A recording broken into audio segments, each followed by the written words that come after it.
नमस्कार मंडळी. तुम्हालाही माझ्यासारखाच प्रश्न पडतो का, की मुलांना नाश्त्यासाठी काय द्यायचं किंवा टिफिनमध्ये काय द्यायचं किंवा रोजही नाश्त्याला काय तयार करायचं? तर ही रेसिपी नक्कीच बघा. तुम्हाला अजिबातही प्रश्न पडणार नाही.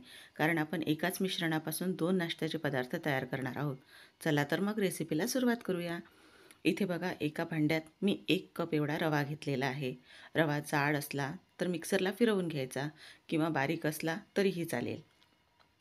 आता बघा 1 कप रवा यामध्ये आपण टाकलेला आहे. त्यामध्ये पाऊण कप एवढं मी दही घेतलेलं आहे. दही फक्त जास्त आंबट नका घेऊ. कारण जास्त आंबट घेतला तर पदार्थसुद्धा जास्त आंबट होईल. तर बघा हे भांडं मी खाली ठेवलेलं आहे आणि यामध्येच आता थोडं पाणी टाकून घेणार आहे. कारण आपल्या भांड्यालाही थोडंफार दही लागलेलं आहे. वाया कशाला जाऊ द्यायचं. तर बघा यामध्येच थोडं पाणी घालून घेतलेलं आहे आणि हे या मिश्रणामध्ये म्हणजेच दह्यामध्ये टाकून घेतलेलं आहे. आता आपल्याला हे पूर्ण फेटून घ्यायचं आहे. फेटून म्हणजे मिक्स करून घ्यायचं आहे पूर्ण. कारण दह्याच्या रव्याच्या अशा गुठळ्या व्हायला नको म्हणून पूर्ण आधी मिक्स करून घ्या आणि नंतर मग आपण यामध्ये पाणी घालणार आहोत. तर बघा आता एखादा रवा कमी अधिक पाणी शोषून घेऊ शकतो. तर आता हे इथे पूर्ण मी मिक्स करून घेतलेलं आहे. आता यामध्ये मी पाणी घेणार आहे. आता तुम्हाला मला टोटल किती पाणी लागलेलं आहे हे सुद्धा मी शेवटी सांगणार आहे. तर बघा इथे मी आता अर्धा कप पाणी घेतलेलं आहे. ते पूर्ण यामध्ये टाकलेलं आहे आणि आता हे आपल्याला पूर्ण मिक्स करून घ्यायचं आहे. कारण आपण रवा जर असाच भिजण्यासाठी ठेवला पाणी न टाकता तर तो जास्त असा घट्ट होतो आणि नंतर त्यामध्ये मग गुठळ्या मोडायला खूप वेळ लागतो आपल्याला. तर बघा आता परत मी थोडं पाणी घेतलेलं आहे. तर आता इथे अर्ध्या कपाला कमी पाणी घेतलेलं आहे. तर आता हे पाणी टाकल्यानंतर पूर्ण आपल्याला मिक्स करायचं आहे. तर मी असं 2 बॅचमध्ये पाणी टाकून घेतलेलं आहे. तर आता हे आपल्याला कशी कन्सिस्टन्सी पाहिजे ते सुद्धा मी तुम्हाला सांगणार आहे. म्हणजे मग आपल्याला परत यामध्ये पाणी टाकावं लागणार नाही. तर आता हे घेतलेलं पूर्ण पाणी आपल्याला यामध्ये टाकून घ्यायचं आहे. पण मी आता थोडं-थोडं करत पाणी टाकत आहे. कारण रवा कितपत पाणी शोषून घेतो हेही आपल्याला पाहणं गरजेचं आहे. कारण एकदमच जर पाणी आपण टाकून घेतलं यामध्ये आणि पाणी यामधलं पूर्ण रव्याने शोषून घेतलं नाही तर आपलं मिश्रण पातळ होऊ शकतं. तर मी हे पाणी यामध्ये सर्व टाकून घेतलेलं आहे. तर असं मला टोटल बघा पाऊण कप एवढं पाणी हा रवा भिजवण्यासाठी लागलेला आहे. तर हे मिश्रण आपलं परफेक्ट कन्सिस्टन्सीचं झालेलं आहे. आता यावर मी झाकण ठेवून हे 10 मिनटं मुरण्यासाठी ठेवणार आहे. तर तुम्हाला कपसुद्धा दाखवते मी, की या कपाने आपल्याला पाऊण कप एवढं पाणी लागलेलं आहे, ज्याने आपण रवा मोजून घेतलेला आहे. तर असं तुम्ही मोजून जर पाणी घेतलं, वाटीनेही घेतलं तरीही चालेल. तर बघा आता आपण एका भांड्यामध्ये थोडं तेल टाकून घेणार आहोत. कारण आपण आपल्या या नाश्त्यासोबत एक चटणीसुद्धा तयार करणार आहोत. तर त्यासाठी इथे मी एक मध्यम आकाराचा कांदा, एक आल्याचा तुकडा म्हणजेच 1 इंचाचा आल्याचा तुकडा घातलेला आहे आणि एक मोठं टोमॅटो असलं तर 1 घालायचं, छोटे असले तर 2 घालायचे. तर बघा हे मी इथे 1 मोठं टोमॅटो घातलेलं आहे. आता आपल्याला यावर झाकण ठेवून छान असं टोमॅटो शिजवून घ्यायचं आहे. तर आता इथे मी 5 ते 7 मिनिटानंतर झाकण काढून बघितलेलं आहे. तर आता इथे टोमॅटो आपलं बघा बऱ्यापैकी आता थोडं म्हणजे सॉफ्ट झालेलं आहे. एवढंही शिजवलं तुम्ही तरीही चालेल. म्हणजे त्याचा जो आंबटपणा आहे तो थोडा कमी होईल. आता मिक्सरच्या भांड्यामध्ये हे टाकून घेतलेलं आहे पूर्ण. आता यामध्येच आपण कोथिंबीर घालणार आहोत, हिरवी मिरची घालणार आहोत. हिरव्या मिरचीऐवजी लाल मिरची आवडत असेल तर ती घातली तर चालेल. आता इथे आपण चमचाभर जिरंसुद्धा घातलेलं आहे आणि यामध्येच आपल्याला मीठसुद्धा घालायचं आहे चवीप्रमाणे. आता पाणी न टाकताही मी असं बारीक करून घेतलेलं आहे. अतिशय बारीकही नाही करायचं. बघा ही चटणी आपली तयार झालेली आहे. तुम्ही चपातीबरोबरही खाल्ली तरी खूप छान लागते ही चटणी. फक्त थोडी तिखट करायची मग. आता आपण रवासुद्धा इथे बघून घेऊया. तर रवा आपला आता छान भिजलेला आहे. जितका आपला रवा छान भिजेल तितका आपला हा नाश्ता खूप चवीला छान लागतो. म्हणजे सॉफ्ट तयार होतो. आता इथे आपण यामध्ये चवीप्रमाणे मीठ घालणार आहोत आणि आपला हा पदार्थ छान नरम राहण्यासाठी इथे पोहे खाण्याचे 3 चमचे एवढं मी तेल घेतलेलं आहे. तेलामुळे आपला हा नाश्ता म्हणजे 2 दिवसही जरी राहिला तरी नरमच राहतो. तर आता हे टाकलेलं तेल पूर्ण मी यामध्ये मिक्स करून घेत आहे. तेल आणि मीठसुद्धा. तर आता हे मिक्स करून झाल्यानंतर आपण हा रवा थोडा वेळ बाजूला ठेवू आणि आता आपण ज्या भांड्यात आपला हा नाश्ता वाफवणार आहोत तर असं हे भांडं आपल्याला तयार ठेवायचं आहे. तर इथे बघा मी या भांड्यामध्ये पाणी टाकून जाळी ठेवलेली आहे आणि ताट झाकण पाणी उकळण्यासाठी ठेवलेलं आहे. आता अशा छोट्या-छोट्या वाट्या आहेत बघा माझ्या इथं. तर या वाट्यांना आपण तेल लावून घेणार आहोत. इथे तुम्ही छोट्या वाटीऐवजी मोठ्या वाटीचा वापर केला तरीही चालेल किंवा प्लेटेचा सुद्धा वापर केला तरीही चालेल.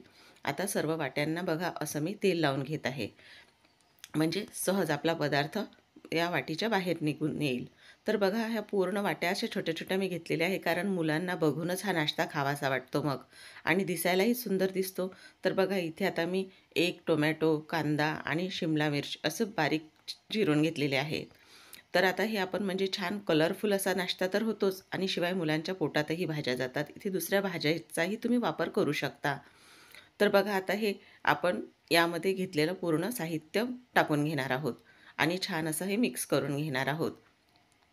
तर आता आपण भाज्या घातल्यामुळे थोडं मिठाचं प्रमाण मागे-पुढे होऊ शकतं. तर अगदी थोडंसं मीठ मी परत घातलेलं आहे. म्हणजे मीठ जर व्यवस्थित असलं तर पदार्थही चवीला खूप छान लागतो. तर आता परत एकदा हे मिक्स करून घेते. आणि आता मिक्स केल्यानंतर यामध्ये 2 महत्त्वाचे आपण साहित्य घालणार आहोत. तर बघा छान ह्या भाज्या पूर्ण अशा एकसारख्या अशा मिक्स करून घ्यायच्या. म्हणजे सगळीकडे एकसारख्या लागल्या जातात. आता यामध्ये आपण बघा अगदी अर्ध्या चमचालाही थोडा कमी एवढा सोडा घातलेला आहे आणि अर्ध्या चमचालाही थोडा कमी एवढा बेकिंग पावडर घातलेली आहे. हे दोन्हीही साहित्य खूप गरजेचे आहेत. त्यामुळेच आपला हा नाश्ता खूप सॉफ्ट तयार होतो. तर बघा हे घातलेले आहेत मी दोन्हीही साहित्य यामध्ये आणि छान असं हे मिक्स करून घेणार आहे. तर आता फक्त आपल्याला 1 ते 1.5 मिनिटच हे मिक्स करून घ्यायचं आहे आणि नंतर आपण ज्या वाट्या तयार केलेल्या आहेत, त्या वाटीमध्ये आपल्याला हे पूर्ण मिश्रण टाकून घ्यायचं आहे. आता वाट्या जास्त काठोकाठ अशा भरायच्या नाहीत. थोडीशी जागा याला ठेवायची. कारण हा नाश्ता खूप छान फुलून वर येतो. तर बघा अशा मी भरून घेतलेल्या आहेत. आता सर्वच वाट्या अशाच आपल्याला भरून घ्यायच्या आहेत. बघा आता ह्या भरून घेतल्यानंतर जास्त वेळ याला ठेवायचं नाही. आता लगेच आपल्याला जे आपण भांडं तयार करून ठेवलेलं आहे, तर म्हणजेच हे वाफवण्यासाठी त्यामध्ये हे ताट आपल्याला लवकर ठेवून घ्यायचं आहे आणि झाकण ठेवून 10 मिनिटं आपल्याला हे म्हणजे वाफवून घ्यायचं आहे. आता याच पदार्थापासून म्हणजे मिश्रणापासून एक दुसरा पदार्थ तुम्हाला करून दाखवते. तर बघा एका भांड्यामध्ये तेल टाकून घेतलेलं आहे आणि राहिलेलं सर्व मिश्रण यामध्ये टाकून घेतलेलं आहे. म्हणजे छान जाडसर असा हा नाश्ता तयार केला म्हणजेच पदार्थ तर खूप छान लागतो. बघा आता हे पूर्ण हलकंसं भांडं हलवून घ्यायचं आणि आता फक्त आपल्याला यावर झाकण ठेवायचं आणि आपल्याला 5 ते 7 मिनिटं छान वाफ काढून घ्यायची आहे. गॅसची आच आपल्याला कमीच ठेवायची आहे. तर कमी आचेवर छान हा नाश्ता तयार होतो. आता इथे आपण झाकण काढून बघूया. तर बघा किती छान हा आपला पदार्थ फुलला गेलेला आहे. आता आपण हा पलटवून सुद्धा घेणार आहोत. तर आता इथे बघा आपल्या या जो पदार्थ तयार केला त्याला तेलही किती कमी लागलेलं आहे. आता पलटवून घेतल्यानंतर इथे तुम्ही बघू शकता याला रंग किती छान आलेला आहे. तर परत आणखी आपण 5 मिनिटासाठी झाकण ठेवून घेऊया. तर आता आपण इथे आपलं 10 ते 15 मिनिटं झालेली आहेत. तर आता आपण 10 मिनिटं हे शिजवून घेतलं आणि 5 मिनिटं थंड करून घेतलं होतं. तर बघा आता झाकण काढून बघितल्यानंतर किती छान हा पदार्थ फुलला गेलेला आहे. आता हे ताट आपण बाहेर काढून घेणार आहोत. आता त्याआधी बघा तुम्हाला इथे सुरीने मी दाखवत आहे, की अजिबातही आपली सुरी क्लीन निघालेली आहे किंवा टूथपिकसुद्धा तुम्ही इथे चेक करण्यासाठी वापरू शकता. तर आता फक्त आपल्याला हा पदार्थ छान थंड होऊ द्यायचा आहे. गरमच हा काढायला घ्यायचा नाही. तुम्हाला जवळून दाखवते बघा किती छान फुलल्या गेलेला आहे. अगदी आपले जसे कप केक असतात, अगदी तसा हा आपला पदार्थ तयार होतो. आता आपण हे फक्त छान थंड करून घ्यायचे. आता एक तुम्हाला काढूनसुद्धा मी दाखवते, की अगदी किती सहजपणे हा या वाटीच्या वेगळा होतो. म्हणजे आपल्याला जास्त काढायलाही अशी कष्ट लागत नाहीत बघा किंवा हा तुटत नाही अजिबातही बघा. अशा प्रकारे अगदी सहज हा वाटीच्या बाहेर येतो आणि याला जाडीसुद्धा तुम्ही बघू शकता किती छान अशी आलेली आहे. तुम्ही अशा प्रकारे मुलं भाज्या खात नसतील तर यामध्ये त्या भाज्यासुद्धा घालू शकता. खिसून घातल्या तरीही चालतील. तर बघा आता आपण हा इकडचा पदार्थसुद्धा बघून घेणार आहोत. तर हा पदार्थसुद्धा आपला तयार झालेला आहे. तर हा मी असं ताटावर मागच्या बाजूने काढलेला आहे. कारण आपल्याला हा म्हणजे याचे काप करायला सोपी जातं. तर बघा आता इथे मी तुम्हाला जवळूनसुद्धा हा दाखवते. खूप गरम आहे सध्या. तर बघा किती असा लुसलुशीत तयार होतो आपला हा पदार्थ. म्हणजे अगदी म्हातारी मंडळीसुद्धा आरामात खाऊ शकतात. आता याचे आपण काप करून घेणार आहोत. म्हणजेच इथे बघा हे खायला अगदी पिझ्झ्यासारखं तयार होतं. बघा मुलं अगदी पिझ्झ्यासारखे आवडीनं खातील हा पदार्थ.